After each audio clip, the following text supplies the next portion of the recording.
Dear student, तो आज हम डिस्कस करेंगे एक्सरसाइज 8.1 के क्वेश्चन नंबर 9 को। तो चलिए शुरू करते हैं।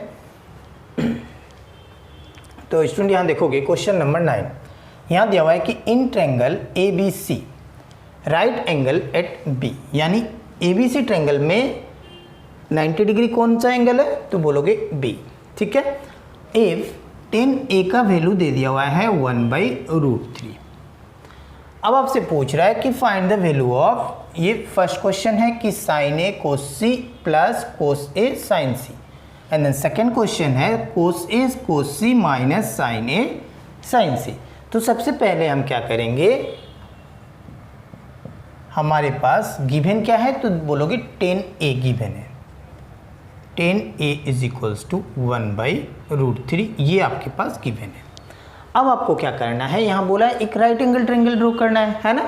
तो ये ए बी सी एक राइट एंगल ट्रायंगल है, तो यहाँ पे हम लोग एक ड्रॉ करते हैं right angle triangle A B C, जहाँ पे एंगल बी क्या है 90 डिग्री है, इसे ले लेते हैं बी, ये ले लेते हैं ए बी, एंड देन ये हो गया सी, ये हो गया 90 डिग्री। अब ये राइट एंगल ट्रायंगल हो गया है ना। अब देखोगे, अब अगर ये 90 डिग्री है तो ये वाला क्या होगा, हाइपोटेनियस होगा।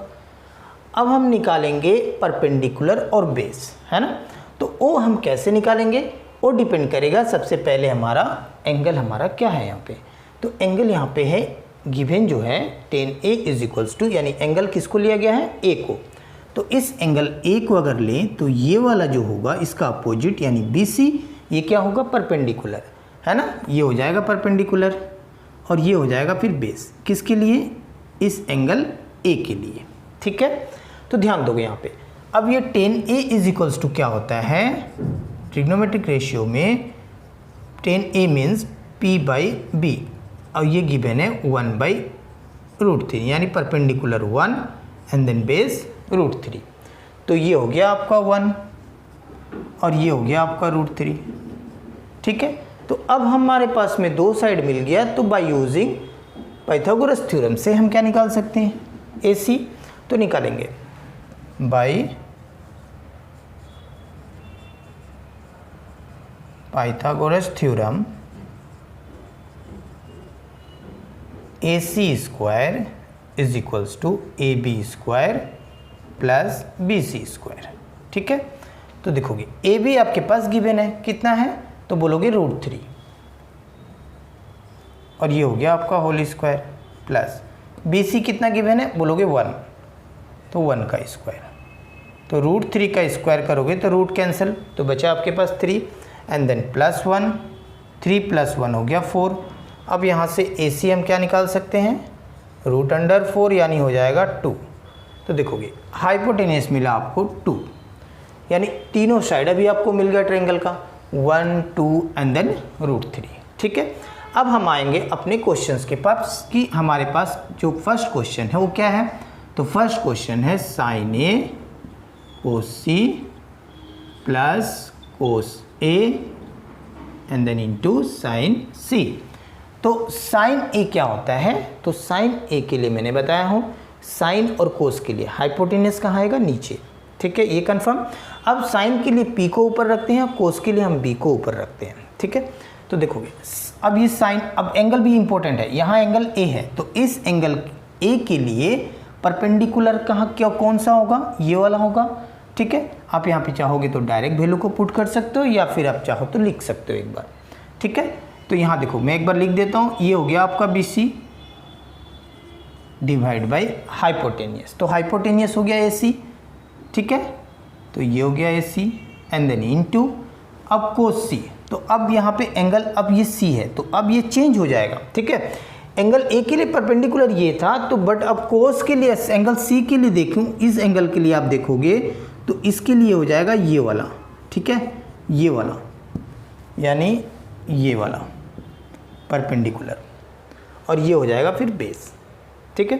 तो हमें चाहिए क्या, बेस चाहिए ना, कोस सी के लिए हमारा ऊपर बेस होता है और हाइपोटेनियस नीचे, तो हाइपोटेनियस तो नीचे ही आएगा, AC नीचे आएगा, बट हमारा यहाँ पे क्या आएगा अभी, बेस। तो इस एंगल C के लिए अब ये बेस कौन सा बनेगा भाई, तो ये हो गया परपेंडिकुलर, तो बेस तो ये बनेगा, तो बेस हो गया यानी BC,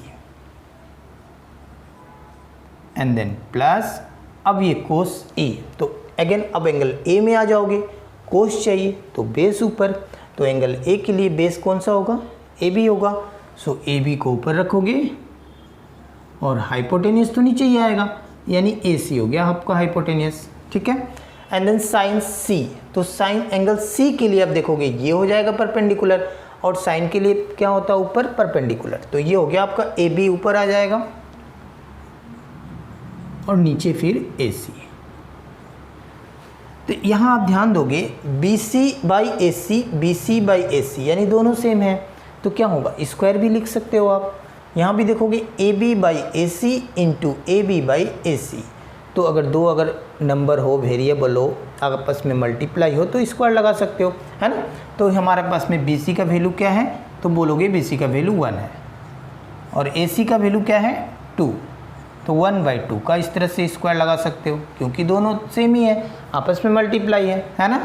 एंड देन प्लस, अब ये ए बी देखोगे क्या है, ये बोलोगे √3, तो ये हो गया आपका √3 डिवाइड बाई अब ए सी यानी 2, और इस तरह से स्क्वायर लगा सकते हो क्योंकि दोनों आपस में क्या है सेम है, तो स्क्वायर ही हो जाएंगे मल्टीप्लाई करोगे तो ये हो गया आपका 1 का स्क्वायर करोगे तो 1, 2 का स्क्वायर करोगे तो 4 यानी 1/4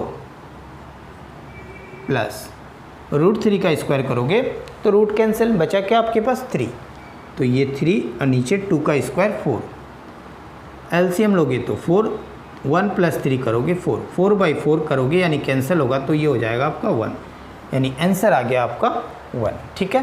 तो नेक्स्ट क्वेश्चंस को देखते हैं। यहाँ पे क्वेश्चन नंबर 2, क्वेश्चन नंबर 2 है कि cos A and then into cos C minus sine A into sine of angle C. तो देखोगे अब अगेन कोस ए के लिए, तो कोस ए अब एंगल ए के लिए क्या होगा बेस, ये होगा ना बेस, है ना। तो ये हो गया आपका ए बी बाई ये हो गया ए सी एंड देन इनटू कोस सी के लिए, तो अब इस सी के लिए अब ये बेस क्या होगा, ये होगा, तो ये हो गया base B C by hypotenuse तो फिक्स ही होगा, कितना है A C and then minus. अब साइन ए के लिए देखोगे तो परपेंडिकुलर बाई हाइपोटेन्यूज, तो ये एंगल ए के लिए परपेंडिकुलर क्या हो जाएगा, बोलोगे बी सी, तो ये हो गया बी सी और बाई ए सी इंटू अब साइन सी के लिए, तो एंगल सी के लिए ये होगा ना परपेंडिकुलर यानी ए बी, ये हो गया ए बी बाई और ये हो गया आपका हाइपोटेनियस यानी ए सी। तो आप इसको ध्यान दोगे A B by A C into B C by A C minus B C by A C, देखो B C by A C same है, and then into A B by A C, A B by A C same है कि नहीं। तो ये एक plus में है और ये एक माइनस है। अगर कोई भी चीज़ या फिर नंबर में हम लें या फिर वेरिएबल भी ले सकते हो, अगर सेम है, एक प्लस में है दूसरा किस में है माइनस में है, तो क्या होगा फिर आंसर 0 होगा। आप वैल्यू को पुट चाहो तो पुट भी कर सकते हो या चाहो फिर आप नहीं भी पुट कर सकते हो, क्योंकि दोनों आपस में क्या हो जाएंगे कैंसिल होके फिर आंसर क्या हो जाएगा 0। आप चाहो तो वैल्यू को पुट करके भी अब उसके बाद 0 लिख सकते हो, या फिर आप मल्टीप्लाई करोगे तो भी आप देखोगे जो दोनों वैल्यू आएगा अब मल्टीप्लाई करने के साथ वो भी और इसका भी दोनों सेम होगा, एक प्लस में है तो दूसरा किस में है माइनस में, तो दोनों क्या होंगे कैंसिल होकर आंसर आ जाएगा आपका 0। तो ये तो था आपका क्वेश्चन नंबर 9। तो नेक्स्ट वीडियो में हम लोग क्वेश्चन नंबर 10 को डिस्कस करेंगे। तो ऐसे क्वेश्चंस आप मेरे चैनल में देखना चाहते हो, नए हो तो चैनल को सब्सक्राइब करके बेल आइकन को प्रेस कर लीजिएगा ताकि आने वाले वीडियो का नोटिफिकेशन आपको आसानी से मिल सके।